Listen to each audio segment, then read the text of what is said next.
everyone, happy Monday. I hope everybody had a wonderful 3-day weekend.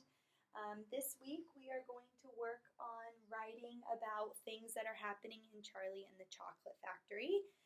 So you'll read the chapter for the day and then you'll go back to the writing, just in case the writing has something to do with the chapter that you are reading or supposed to read for that day.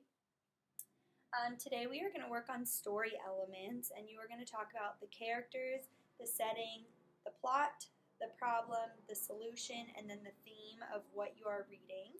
I am going to show you what your assignment is going to look like so that you know exactly what to do.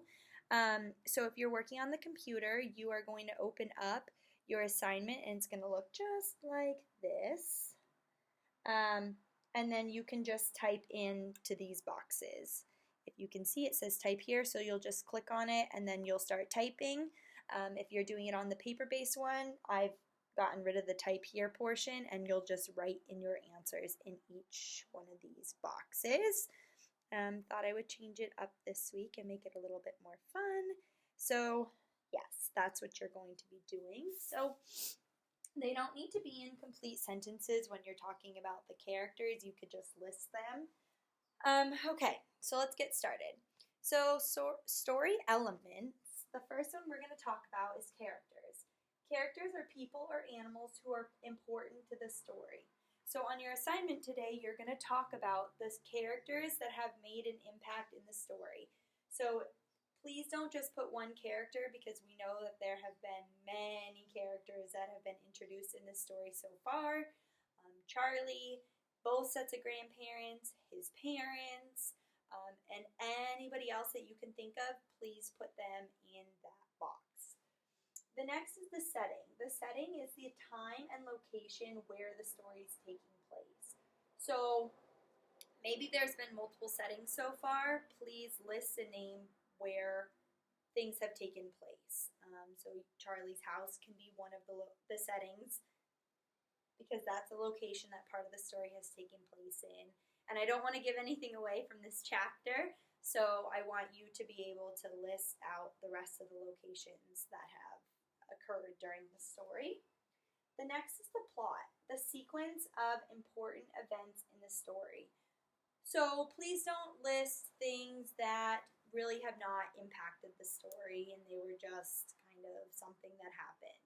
I'd like the major points in the story that you have already witnessed or read about. Again, I don't want to give anything away in the chapter, so I'm not going to give you examples there.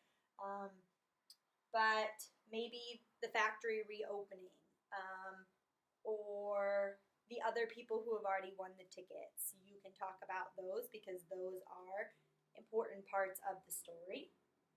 Next is the problem. Problem is the main issue, struggle, conflict with the main, The problem of the story is the main issue, struggle, or conflict the main character is dealing with. So if you decide that Charlie is the main character in the story, you can discuss the problem that he is having. Solution. Sorry, I know there's a glare. The solution is the way the characters solve the problem. So whatever you said to the problem, what is the solution or what is the outcome that has happened so that problem is no longer a problem? If you do not know it yet, maybe you can guess what you think the solution might be. And then the final box that you are going to talk about today is the theme. So theme is the lesson, message, or moral of what the author is trying to teach you. So we worked a lot on theme right before we went on spring break. We talked about the tortoise and the hare. We talked about the lion. So after reading the chapters that you are supposed to, what is the theme that the author is trying to teach you? These are some common ones that reoccur a lot when you're reading stories. It could be love, teamwork, courage, hope, kindness, determination, honesty, respect, being yourself, or friendship. Those are just some of the many that are out there. So after reading the chapter, what is the theme that you think the author has been trying to teach you throughout the chapters you have been reading this far? I will open this back up like that. It is a very, very good idea to take notes. I would encourage it because when you're going through and answering your questions today, you have a reference to look back on and help you answer them. Tomorrow there is no video for writing. You are going to write a story as if you are Charlie Bucket. The instructions are on your paper-based packet, and they are also on Google Classroom for you to look at. Please use words such as I, me, myself, because you will be writing in first person. If you have any questions, please let us know. Happy to help in any way we can. Have a wonderful Monday.